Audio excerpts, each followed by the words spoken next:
Boruto is a trash character who destroys the history and struggles of his own father, Naruto Uzumaki. He is a ninja who lives with privileges and various things that he certainly does not need to obtain through hard work or even struggle. And worst of all, Boruto is actually a failed character who is even the biggest mistake in Naruto's history. Yeah, that's at least what the Boruto haters have been saying so far, and I know it, right? But the problem is, all those accusations only sound true if Boruto is judged by the standards of the old characters, not by the way Boruto's story is built up until he truly matures. Because from the beginning, Boruto was never built to be a new version of Naruto or anything like that. Yeah, you know what I mean, right? He wasn't written to repeat the same suffering. He wasn't created to elicit sympathy or empathy. And he certainly wasn't made to make the audience feel comfortable, or more accurately, to build an emotional bond with every viewer or even fan. Because everyone who follows the story, seeing the struggles of Naruto and Boruto themselves,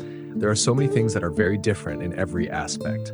Because I think how Kishimoto wrote the Naruto story was so powerful in building emotional connections with every fan. Starting from his expressions, the way he sees the meaning of friendship, and even every word that comes out of his mouth is something we can never forget. Because all of that is essentially full of meaning, right? But on the other hand, if we look at it from various perspectives by creating a reverse version of the old story, Boruto was actually created as a character who would be consciously rejected, misunderstood, and positioned as a problem. He was not really written based on ambition or dedication like his father, who had such a strong determination to become a Hokage. Boruto, on the other hand, is purely a ninja, who is not really a ninja with such a grand purpose. He is a child who lost his way at first and didn't even have a purpose in life. That's at least what fans have seen so far. But in my opinion, if we continue to observe how Boruto is developed and every conflict that is written, Boruto's character becomes even more interesting in its own way. Boruto does live with privilege. He was born in a peaceful era as the son of the Hokage in a world that had been fought for fiercely by previous generations. However, that privilege isn't a gift. It's the foundation of his tragedy. Because Boruto is the only major protagonist who starts the story from the safest position, only to be slowly forced to lose everything. Not just his power, not just his family, but also his identity, his beliefs, and even the chance to defend himself. Naruto fought to be recognized by the village that hated him. Boruto fights when the village he protects must hate him and wants him to truly die. And this is where the fundamental difference lies, one that is often overlooked, yet it is enough to highlight how Kishimoto and Ikemoto wrote Boruto's story. And once again, the difference in how Boruto's story is written actually lies in the era of each chapter. Because regardless of the outcome and what fans see, Boruto's story is not purely written by someone who truly built Naruto's story. Rather, it is written by a different author. Yeah, that's how it is. In other words, Naruto fought against the outside world. He fought against the mistakes of history that had been made and corrected the wrong way of thinking of everyone. But unfortunately, Boruto is forced to accept destruction or suffering that he didn't cause or even want. Boruto is a character who knows that he can be both the solution and the threat. He realizes that his very existence is dangerous to the world and still chooses to live with that burden. No other protagonist is forced to accept the fact that perhaps the only way to save the world is to erase himself from history. Other characters fight to win. Boruto fights to delay destruction while saving everyone he cares about. Other characters dream of the future, while Boruto lives with the possibility that he may not have a future at all. But even though that is a bitter fact, Boruto does not despair or run away from reality. Instead, thanks to the Uzumaki blood that flows through him, his determination is like fire, and there is not even the slightest chance of him giving up. By the way, I'm Nim without the E. At least in the next 8 minutes or so, I'll explain why Boruto is the best character among several great characters. So help me get this video to 100 likes. Thanks, guys. After we've discussed some negative things about Boruto himself, and as I wrote in the title, this is at least why Boruto is the best character in the anime story, even if you don't accept this fact. First, let's start with something simple. The reason why Boruto is one of the best characters is because he has above-average genius. His genius isn't just in the academic sense, but also in other areas. Starting from how he was able to create variations of the Rasengan with a more optimal version for the battlefield, to how he was able to create a teleportation technique similar to his grandfather's on his own. At this point, I think that's enough to call him a genius and one of the best characters. After all, Kashin Koji acknowledged it.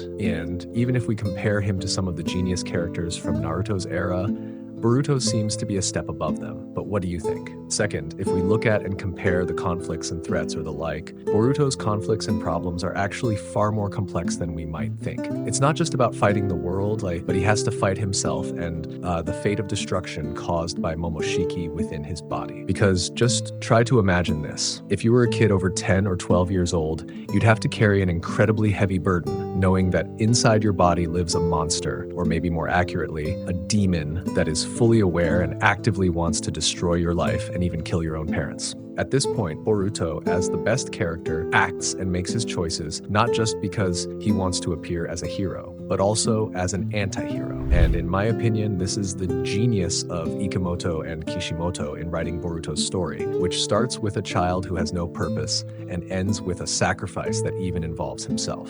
Third, this might be similar to the previous point, but at least at this point, Boruto chooses to die rather than become a threat. And in my personal opinion, this is why he can be considered the best character. Because once again, his decision is similar to the Attack on Titan series.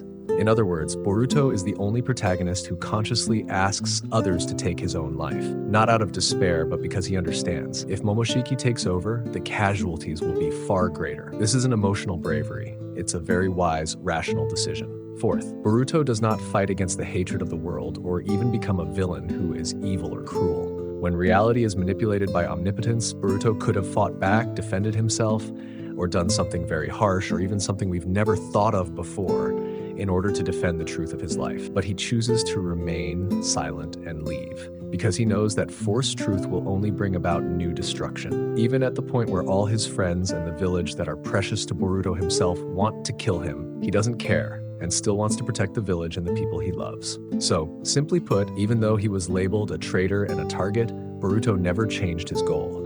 He continued to eliminate threats from the shadows. This is not heroism that seeks praise. It is responsibility accepted without reward and without appreciation. And of course, in my opinion, that is part of why he is truly the best and coolest character. Sixth, Boruto's decision determines how everything ends. I mean, we all know that karma is a shortcut or even an absolute method to obtain overwhelming power. But Boruto understands that there will always be a massive consequence waiting for him. And regardless of chapter 30, the whole deal with Momoshiki situation, at least at this point, that choice is something we genuinely should appreciate. It shows strong decision-making and proves that this was the path he was meant to take. And once again, Boruto truly deserves to be called one of the best characters. Seventh, one of the reasons why Boruto is considered the best character is probably the same as his father. I mean, at this point, Boruto has such a huge burden. Starting from the age of 12, he had to accept his destiny with all its consequences and worst possibilities, especially with the threat of the divine tree itself. And the interesting or cool part is that even so, he still chose to live and move forward with